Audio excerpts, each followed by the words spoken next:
Hermanos, buenos días. Esa voz me parecía conocida, ¿verdad? En todos lados salió esa voz.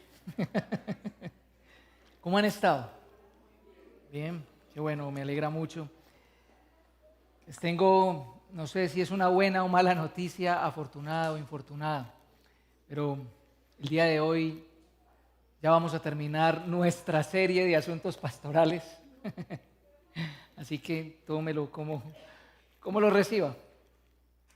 Ya sabe que esta fue una serie de predicaciones de diferentes temáticas concernientes a nuestra vida en comunidad, como iglesia.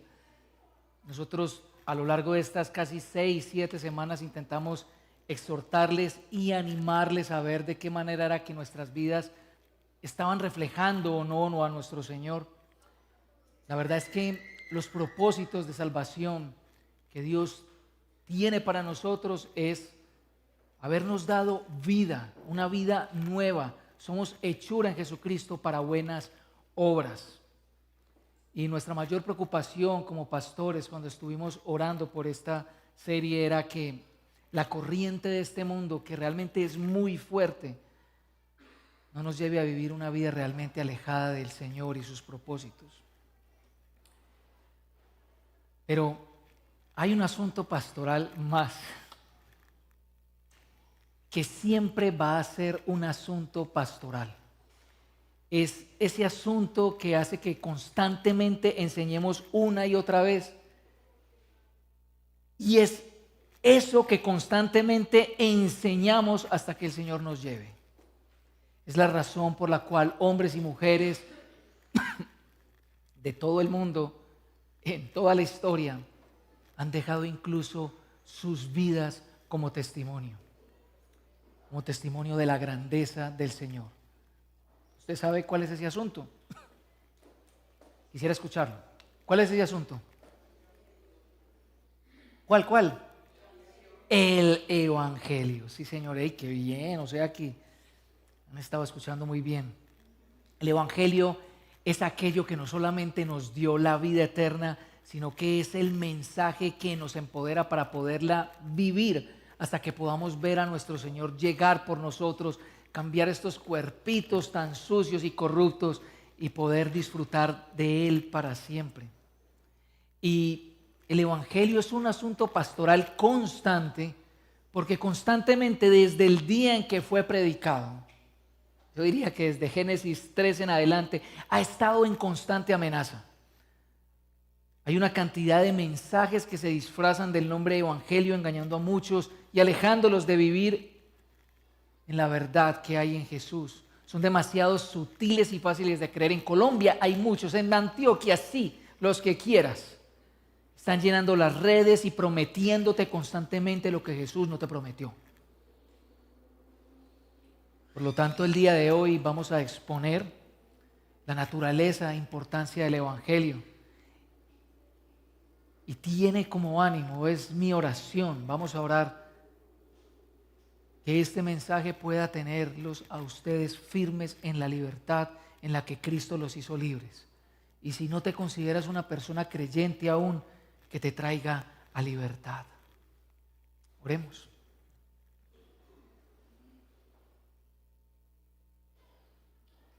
Nuestro buen Padre Celestial, tú que gobiernas sobre todas las cosas,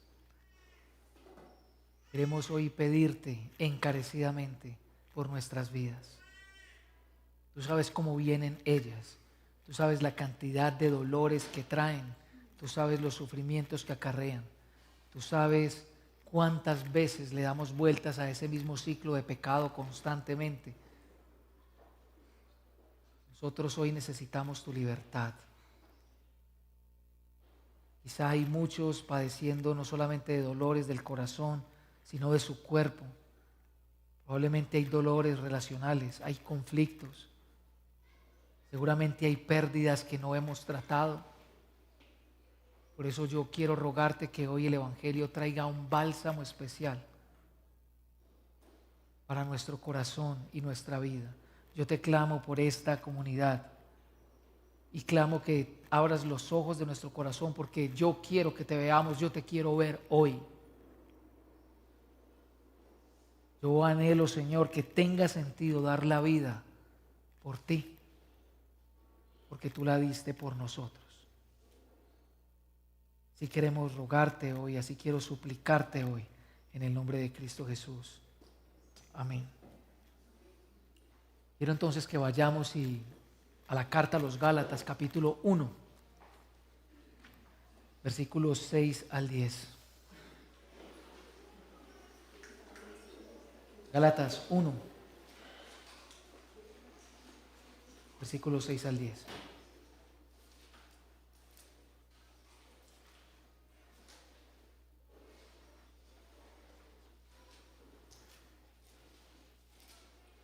Me maravillo de que tan pronto ustedes hayan abandonado aquel que los llamó por la gracia de Cristo para seguir un evangelio diferente, que en realidad no es otro evangelio, sino que hay algunos que los perturban a ustedes y quieren pervertir el evangelio de Cristo. Pero si aún nosotros o un ángel del cielo les anunciara otro evangelio contrario al que les hemos anunciado, sea anatema. Como hemos dicho antes, también lo repito ahora, si alguien les anuncia un evangelio contrario al que recibieron, sea anatema, porque ¿busco ahora el favor de los hombres o el de Dios? ¿O me esfuerzo por agradar a los hombres? Si yo todavía estuviera tratando de agradar a los hombres, no sería siervo de Cristo. Se puede ver en este texto que Pablo está abordando un problema muy grande y muy serio. Tanto es así que si usted compara la carta a los Gálatas con las demás cartas que Pablo escribió, normalmente cuando él saluda a una iglesia, eleva una oración de gratitud. Y este no es el caso. No eleva una oración de gratitud, sino que va directo a abordar aquello que le está preocupando. Y lo está preocupando a tal manera que Pablo está perplejo. Está asombrado, no puede creer la situación que están viviendo sus oyentes. La situación es que la actitud de los Gálatas es que parece que están siguiendo otro evangelio, están creyendo otro mensaje. Y Pablo identifica la causa. Están siguiendo otro mensaje porque parece que algunos están allí pervirtiéndolo, enseñándoles otra cosa que él no les ha enseñado. Por tanto, lo que hace Pablo es advertir duramente, duplicando esa oración, duplicando el castigo y las consecuencias fatales para toda aquella persona que esté predicando un evangelio diferente o que lo esté enseñando. Por último, Pablo afirma la razón por la cual él hace lo que hace: servir a Dios. Así que para entender el porqué de la reacción de Pablo, porque Pablo se evita los saludos que él normalmente da, esos saludos de amor, de calidez, de extrañar a quienes les está escribiendo, ¿por qué toma esa decisión? Yo quiero que miremos al menos 4 cosas la mañana de hoy que nos van a ayudar a entender la gravedad del asunto. Vamos a responderlo así, tipo catecismo, preguntas y respuestas. ¿Qué es eso de otro evangelio? ¿Qué representa seguir otro evangelio? ¿Qué implicaciones tiene seguir otro evangelio? ¿Cuáles son las consecuencias ya no de seguir otro evangelio, sino de anunciar otro evangelio? ¿Y cuál es el fin último del verdadero evangelio? Sí. ¿Qué es otro evangelio? ¿Cuáles son las consecuencias de anunciar otro evangelio? ¿O qué representa, qué es otro evangelio? ¿Qué representa seguir otro evangelio? ¿Cuáles son las consecuencias de anunciar otro evangelio? ¿Y cuál es el fin último del verdadero evangelio? Así que, bueno, vamos a meternos en este recorrido, hermanos. ¿Qué es otro evangelio? La respuesta corta es un evangelio o mensaje contrario al de Cristo. Esa es la respuesta corta. La segunda parte del versículo 7 dice: sino que hay algunos que los perturban a ustedes y quieren pervertir el evangelio de Cristo. Hay algunos que tienen el deseo de pervertir o distorsionar, quererlo cambiar o torcer el rumbo del evangelio, que es el único evangelio. Pablo afirma aquí categóricamente que el único evangelio posible es el evangelio de Cristo. Así que necesitamos volver a los rudimentos, volver al principio y entender realmente qué es el evangelio. La palabra evangelio significa buenas noticias o buenas nuevas. Estas buenas noticias, evangelion en griego, eran y son un anuncio que en tiempos del Nuevo Testamento traían un cambio para la vida de las personas que lo escuchaban. Era un anuncio público. Por ejemplo, cuando Augusto César, que era el emperador en tiempos de Jesús, logró la paz en todo el imperio, lo que comúnmente se conoce históricamente como la Pax Romana, se predicaba esa buena nueva. Habían heraldos que decían: hay buenas noticias, la paz romana a través de Augusto César llegó.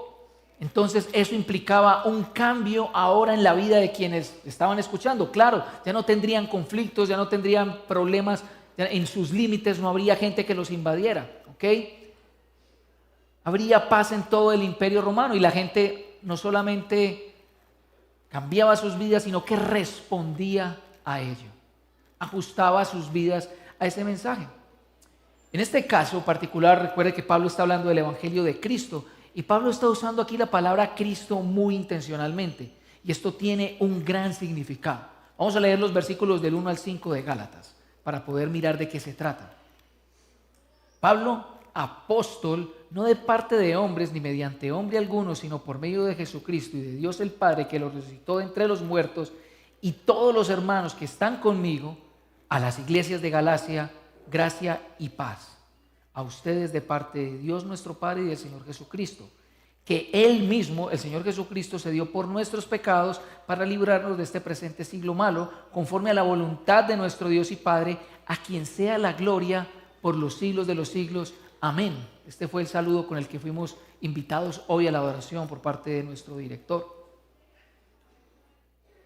En el cristianismo, el evangelio son las buenas noticias de lo que Dios hizo.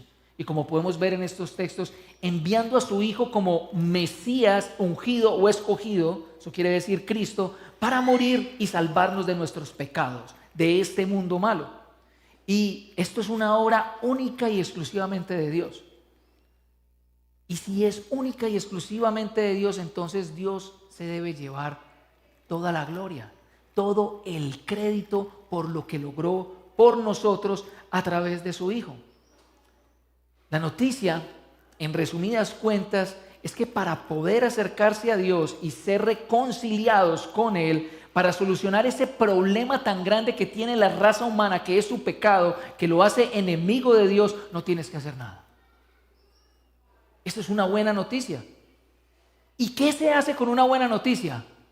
Pues recibirla, escucharla, alegrarse con ella. Cualquier intento humano de acercarse a Dios es nulo. No hay misa, no hay culto, no hay Biblia que valga si se trata religiosamente para acercarse a Dios. Él fue el que se acercó a los hombres y solucionó el problema y gran déficit moral a través de la muerte de su Hijo, Jesús el Cristo. O sea, que seguir otro evangelio es cambiar este mensaje, es cambiarlo.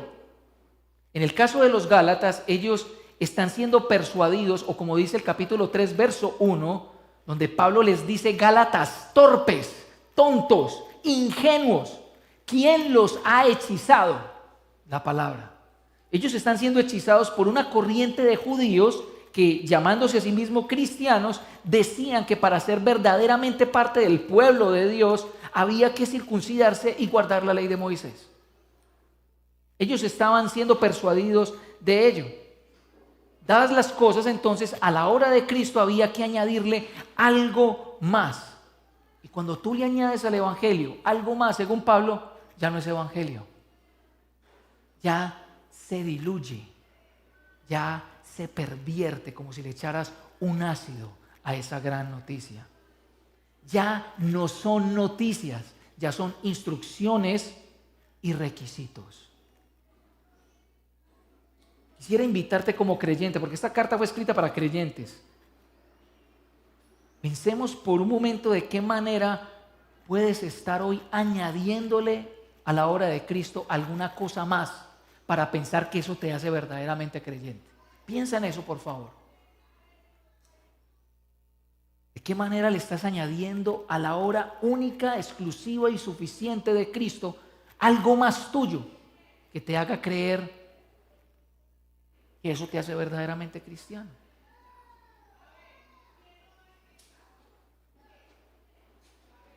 Si ya lo identificaste, quiero recordarte que eres verdaderamente cristiano por lo que Jesús hizo, no por tu desempeño. Pero si no te consideras una persona creyente, probablemente has estado creyendo en el cristianismo en términos religiosos, en términos de toda esa lista de checklists que tienes que hacer para estar bien con Dios, para acercarse a la divinidad. Pero te tengo una gran noticia, quizá la divinidad se está acercando a ti hoy. Ni tu moralidad, ni tu libre pensar te van a añadir créditos a la hora de pensar en la eternidad. Hay buenas noticias para ti, recíbelas por fe. En segundo lugar, ¿qué representa seguir otro evangelio? ¿O qué implica seguir otro evangelio? Vamos a leer el versículo 6 nuevamente. El capítulo 5, versos 1 al 5. Para libertad fue que Cristo nos hizo libre, por tanto permanezcan firmes y no os sometáis otra vez al yugo de la esclavitud. Mirad, yo Pablo os escribo que si os dejáis circuncidar, Cristo de nada les aprovechará. Y otra vez testifico a todo hombre que se circuncida que está obligado a cumplir toda la ley. Y al final de ese capítulo 5 te invito a ver las obras de esa vida para que veas.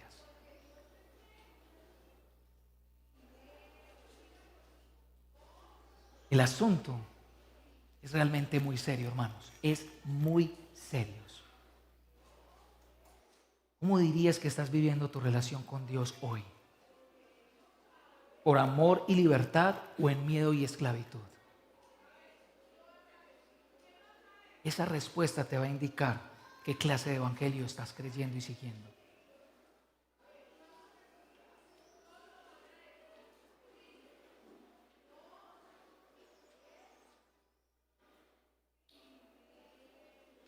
Ahora, ¿cuáles son las consecuencias de anunciar otro evangelio? La pregunta anterior, ¿cuáles eran las implicaciones o consecuencias de seguir otro evangelio? Estas son, ¿cuáles son las consecuencias de anunciarlo?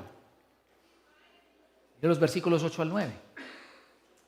Pero si aún nosotros o un ángel del cielo les anunciara otro evangelio contrario al que les hemos anunciado, sea anatema. Como hemos dicho antes, también repito ahora, si alguien les anuncia un evangelio contrario al que recibieron, sea anatema.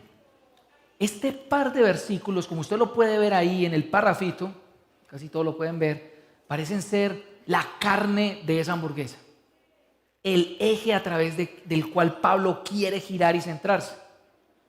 El evangelio, resumiendo, es uno solo, es el de Jesucristo, Hijo de Dios enviado por Dios Padre para salvarnos. No hay otro evangelio. Seguir otro evangelio o un no evangelio es dejar a Dios y su gracia. Pero para el que lo anuncia o lo predica, las consecuencias son catastróficas. Pablo pone en ese espectro de personas, se pone a él mismo, a sus seguidores, también pone a seres celestiales, a los ángeles o a alguna otra persona. Es decir, por más lindo, convincente, atractivo, persuasivo, racional, elocuente, motivador, prometedor o estimulante que sea, quien predique un evangelio diferente a lo que Dios hizo a través de su Hijo en la cruz es maldito. Y la palabra que usa Pablo es anatema, que viene del hebreo jerem.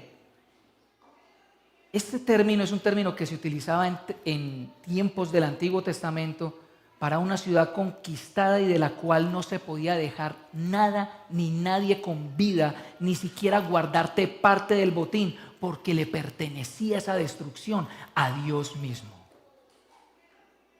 Fue lo que pasó en Jericó. Así lo explica el teólogo y misionero Robert Simmons.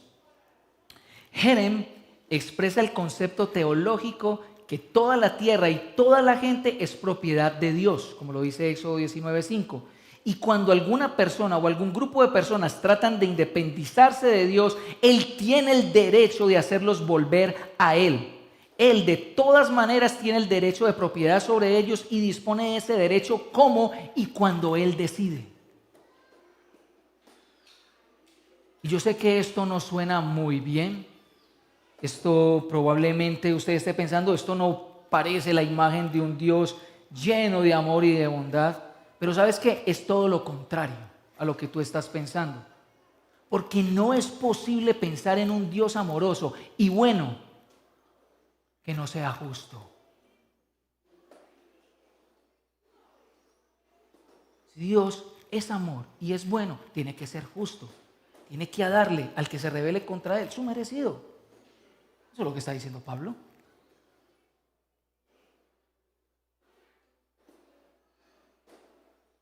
Pero más allá de lo que acabo de decirte, que una persona que anuncie el evangelio sea considerada anatema, está hablando de la gravedad del asunto. Hermano, esto es un asunto serio.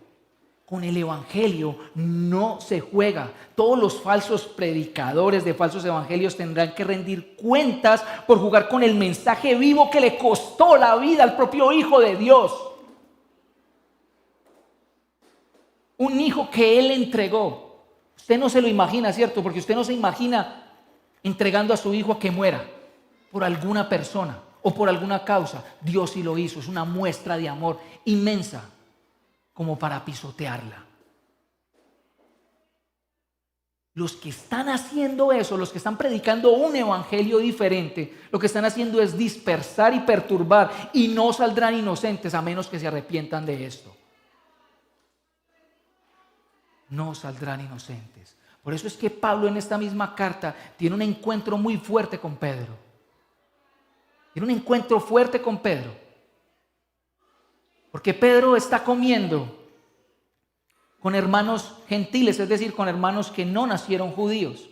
Pero inmediatamente llegan personas judías, inmediatamente los rechaza y se va a comer con ellos. Pablo está diciendo que Pablo lo regaña públicamente. Muchas personas están diciendo, pero Pablo está incumpliendo el mandamiento de que hay que ir por el hermano y hay que decirle a solas y privado. No, el evangelio es tan serio que se tiene que tratar con la misma gravedad y seriedad en el momento que sea. Pablo lo hace. Si tú, siendo judío, comes con los gentiles, entonces ¿por qué estás comportándote de manera hipócrita? Estás negando el evangelio, no estás andando conforme, según lo traduce la NBI, conforme a la integridad del evangelio. Porque en el evangelio no tienes que nacer judío, no tienes que ser de una etnia, de una raza o de un género para ser aceptado como pueblo de Dios. No tienes que hacerlo. Basta solamente su obra.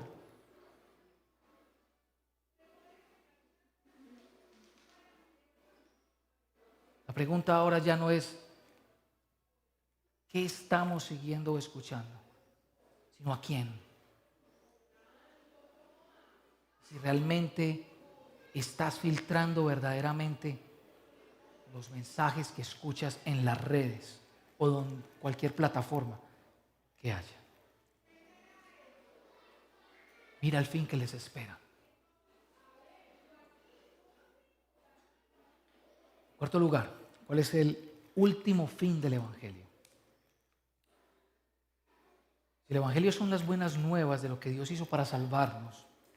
Entonces yo ya no vivo para mí mismo, ni para los hombres, sino para Dios. Así Pablo lo expresa en el versículo 10. ¿Busco ahora el favor de los hombres o el de Dios? ¿Me esfuerzo por agradar a los hombres? Si yo todavía estuviera tratando de agradar a los hombres, no sería siervo de Cristo. La mayor meta de todo creyente en toda su vida es vivir para la gloria de Dios, para que su nombre sea exaltado en todo momento. Ahora la reputación del nombre de Dios y su nombre son más importantes que el mío. Me pueden insultar, me pueden decir lo que sea en el trabajo, en mi hogar, pero a mí me importa es que el nombre de Cristo sea glorificado. Me puedes pisotear y hacer lo que sea.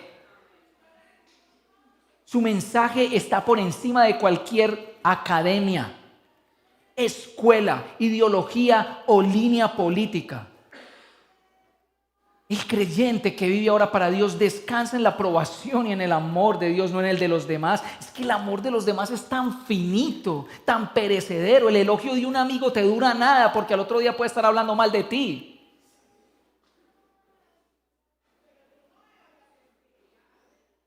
No tengo ahora ya nada que demostrarle a nadie. No tengo que demostrar mi valía. Yo valgo porque Él me amó. Como dice el himno, Jesucristo, Jesucristo, tu amor ya probaste, ya demostraste en mí. Jesucristo, Jesucristo, siempre confiaré en ti. Y estas personas que estaban engañando a los Gálatas promovían el mensaje que para ser verdaderamente hijo de Dios o pueblo de Dios tenías que hacerte judío. Así que la vida de estos hombres empezó a girar alrededor del agrado de esos hombres. Demostrarles que sí estábamos cumpliendo, que sí estábamos guardando las fiestas, de que sí estábamos comiendo la comida kosher, etc.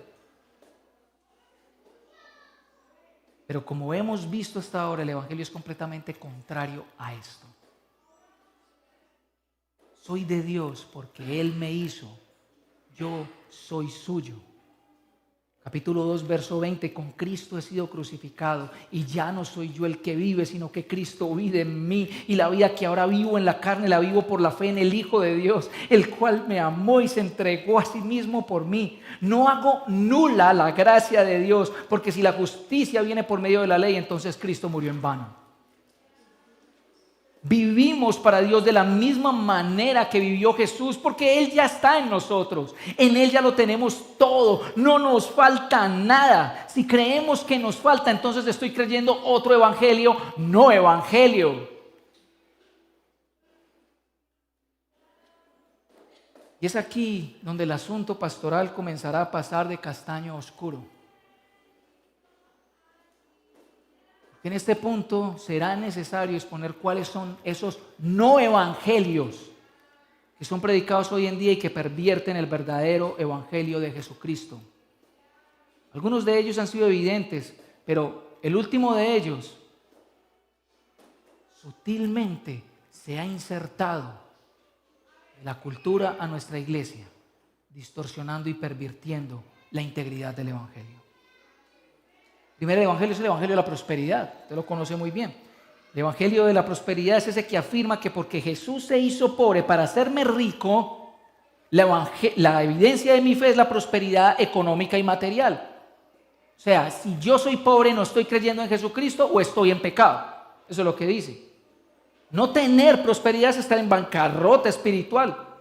Y las personas deben diezmar y ofrendar mucho, porque Dios dice que hay que probarlo ahora en esto. Pruébenme que vea, les voy a abrir el cielo como si fuera una caja fuerte. Los bienes materiales sí son una bendición, claro que son, pero no son el fin del cristianismo. La característica principal de ellos es el reino. Es decir, si yo tengo más que otro, es para que el que tenga necesidad tenga también. Yo no tengo para acumular, yo tengo para ser generoso. En segundo lugar, es primo hermano de este. Es el evangelio de la sanidad y milagros. Este es el que dice que las evidencias sí o sí del reino son las sanidades y los milagros todo el tiempo. Por lo tanto, toda enfermedad es falta de fe. ¿Es porque estoy pecando o porque Satanás está detrás que yo estoy así enfermo? Porque yo estoy sufriendo y no estoy viviendo bienestar, es porque estoy pecando. Muy bonito el ejemplo que estamos siguiendo si pensamos así, el ejemplo de los amigos de Job. Job no tenía idea de por qué sufría y ellos sí, sin saberlo. Entonces Dios solamente existe para hacerme milagros y para sanarme ya. Y aquí quiero romper dos paradigmas, me perdona, por favor. El primero, Isaías 53. Dios, Jesucristo, llevó en el madero todas nuestras enfermedades. ¿Tú sabes qué quiere decir ese texto? Ese texto está diciendo que Jesús, al hacerse humano, asume un cuerpo proclive a las mismas debilidades mías. No me está prometiendo una vida llena de sanidad, una vida llena de salud. Entonces, ¿cómo le dices tú al apóstol Pablo, que 3 veces le rogó al Señor que le quitara ese aguijón en la carne, y el Señor le haya dicho: te basta mi gracia, bendito hijo mío, porque mi poder se perfecciona en tu debilidad? ¿Cómo le respondes a Pablo?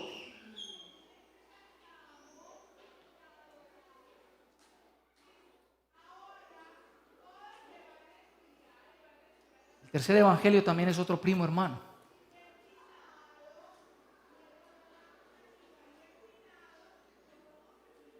Se ha infiltrado, y de qué manera, en la iglesia. Es el evangelio terapéutico.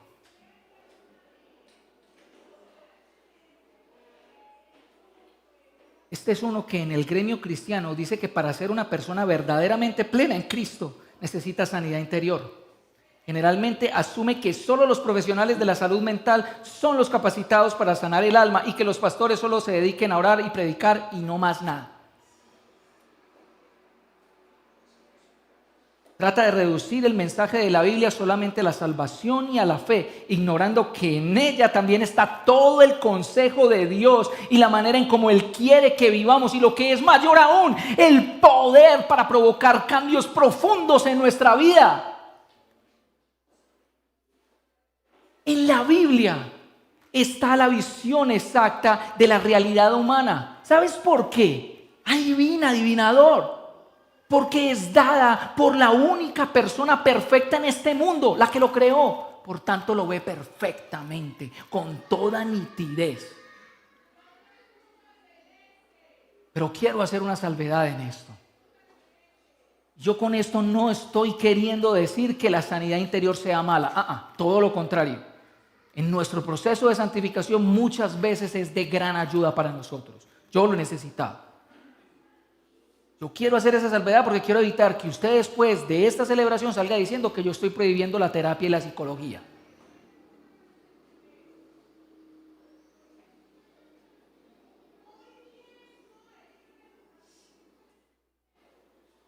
Los psicólogos y los terapeutas no son malos per se. Estoy tratando de decir que a la obra de Cristo no hay que añadirle nada más. Si usted cree que para estar completo en Cristo tiene que añadirle eso es un nuevo evangelio. Un evangelio diluido, pervertido, y ya sabe las implicaciones. Si un requisito imprescindible para ser cristiano es que, además de creer en Jesús, tengo que sanar todos mis problemas psicológicos, no es un evangelio. No es un evangelio. Por otro lado, este es un evangelio secular que dice que todos nuestros problemas y dolores necesitan de un proceso terapéutico profesional. Y también quiero hacer otra salvedad. Por favor, escúcheme. Yo no estoy queriendo ignorar que existan problemas serios y trastornos en la vida de las personas que les generan dolor y que necesiten ayuda profesional, clínica y médica. Claro que no, por favor. Lo que estoy tratando y lo que estamos tratando de advertir aquí es acerca de la mentalidad del mundo actual que se ha infiltrado en la iglesia, que ha propuesto como una religión cuasi salvadora a la psicología. Y que muchas veces nosotros hemos creído que allí está la solución a nuestros problemas. Miren, la psicología, como toda ciencia o rama del saber, debe ser observada por estos lentes. Como toda rama del saber, yo necesito en mi vida cristiana, Pablo lo dice, Efesios capítulo 4, despojarme del viejo hombre que está corroído conforme a sus deseos y pasiones, renovar mi mente y ponerme el nuevo vestido. ¿Qué es ponerme el nuevo vestido? Ponerme unos lentes que me ayuden a ver toda la vida como Dios la ve, como cantamos, por encima del sol. Que toda la historia se vea a la luz de la eternidad.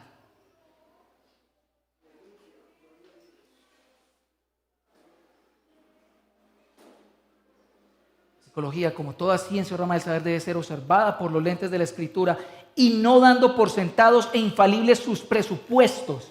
Que de entrada el primer presupuesto de la psicología es que Dios tiene que salir de la ecuación. Le hace Freud, le hace Rogers, le hace Watson, le hace Skinner. Dios tiene que salir de la ecuación.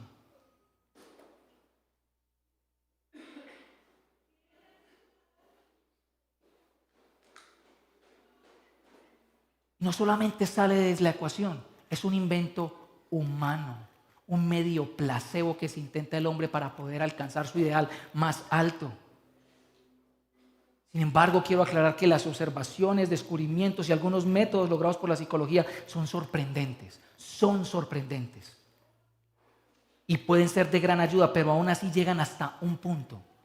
No logran solucionar el problema de fondo de todo hombre. Es posible que logre cambios en tu vida. Es muy posible, que en mí los logró. A mí me ayudó a observar una cantidad de cosas de por qué yo era un iracundo. Me ayudó a ver mi familia, me ayudó a ver un montón de cosas, me ayudó a entenderlo. Pero día a día mi ciclo decía que conocer esto no era suficiente. Hasta que un día, Primera de Pedro capítulo 1, le habló a mi pasado en términos de presente y futuro.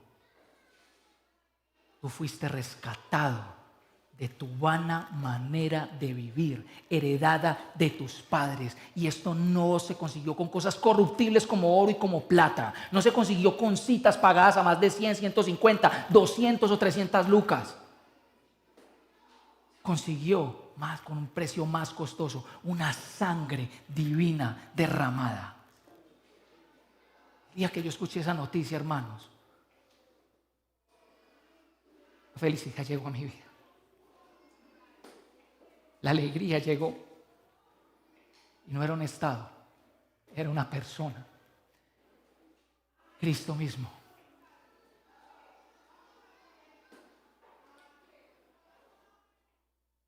Más ayuda que nos preste no va a poder solucionar el problema del hombre, que es un problema del corazón, o es el mismo corazón del problema que necesita ser perdonado, redimido y cambiado, no una enfermedad que necesite medicina. Y tampoco estoy queriendo decir que no se deba tomar, no, por favor.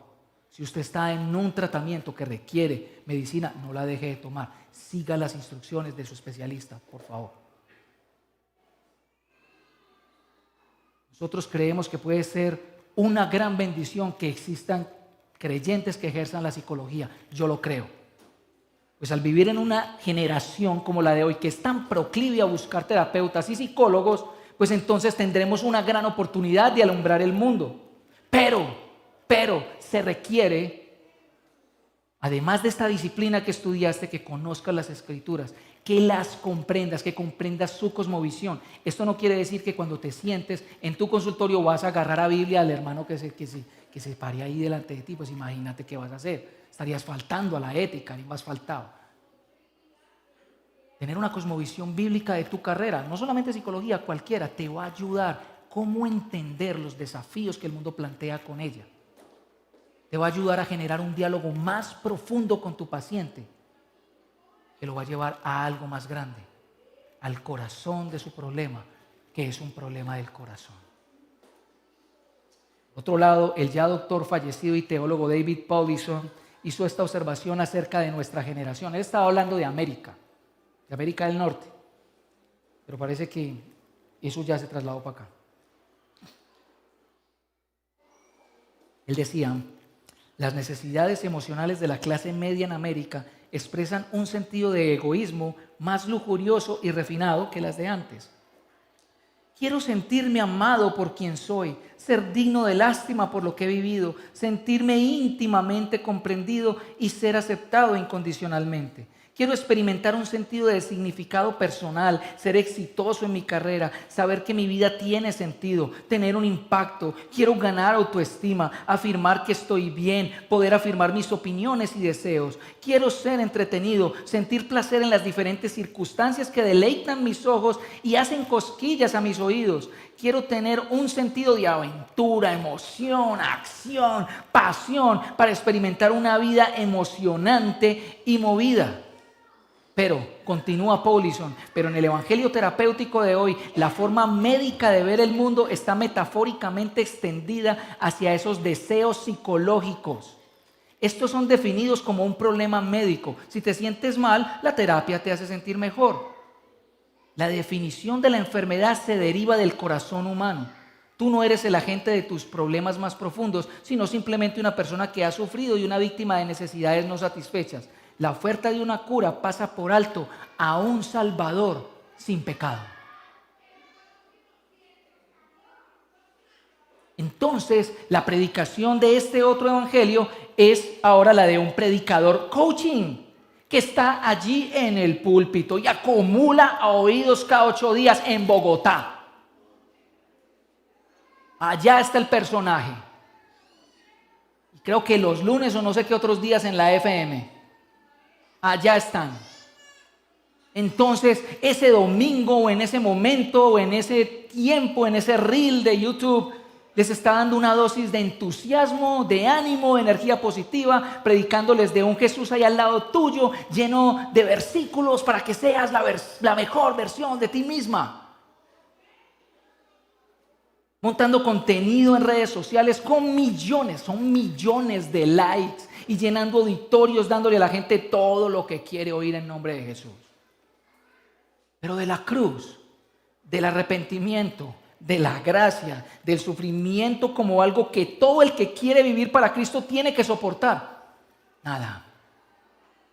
Del negarse a sí mismo y dejarlo todo por Jesús, de gozarme y amarlo aún en medio de los dolores e injusticias más grandes de la vida. De ser confortado por su paz aún en las peores tormentas, de la puerta estrecha y de cargar nuestra cruz, nada. Pero además ignora el hecho, un hecho que hemos ignorado en toda la prédica, de que por la resurrección de nuestro Señor somos nuevas criaturas. No necesitamos un rótulo o diagnóstico para justificar nuestras peores conductas.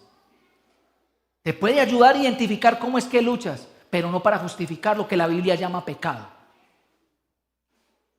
Tú no tienes un fetiche, tú tienes un problema de inmoralidad.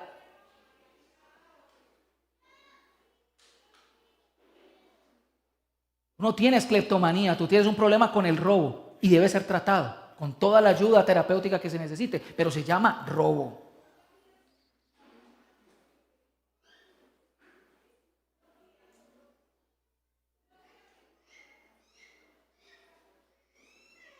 También ignora el hecho de que podemos ser llenos del Espíritu y vivir una vida real, con amor, gozo, paz, paciencia, amabilidad, bondad, fe, mansedumbre y dominio propio. Una vida como la del propio Cristo.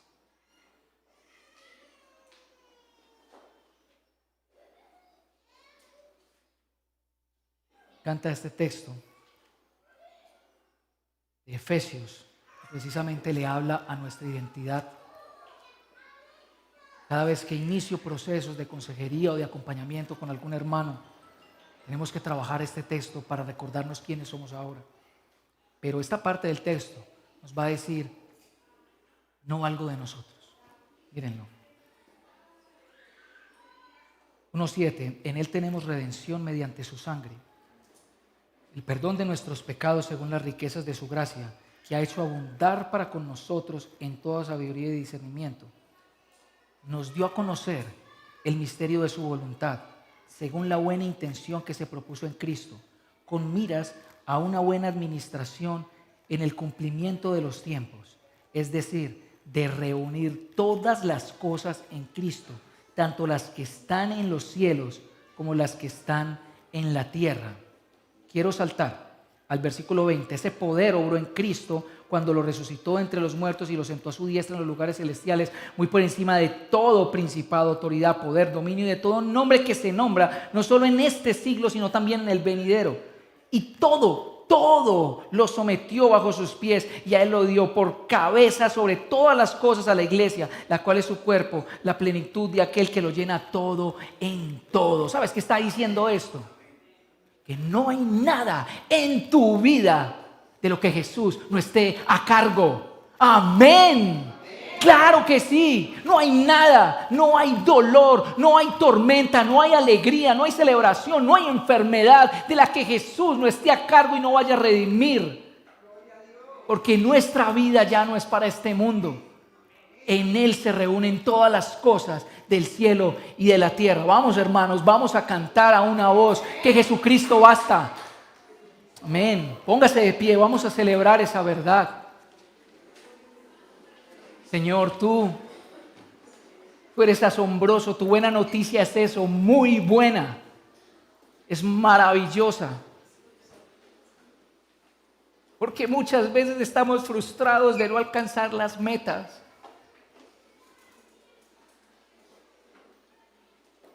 Nuestras fuerzas, nuestros intentos, nuestros ejercicios, más bien parecen recordarnos lo inútiles que somos. Pero tú con tu buena noticia,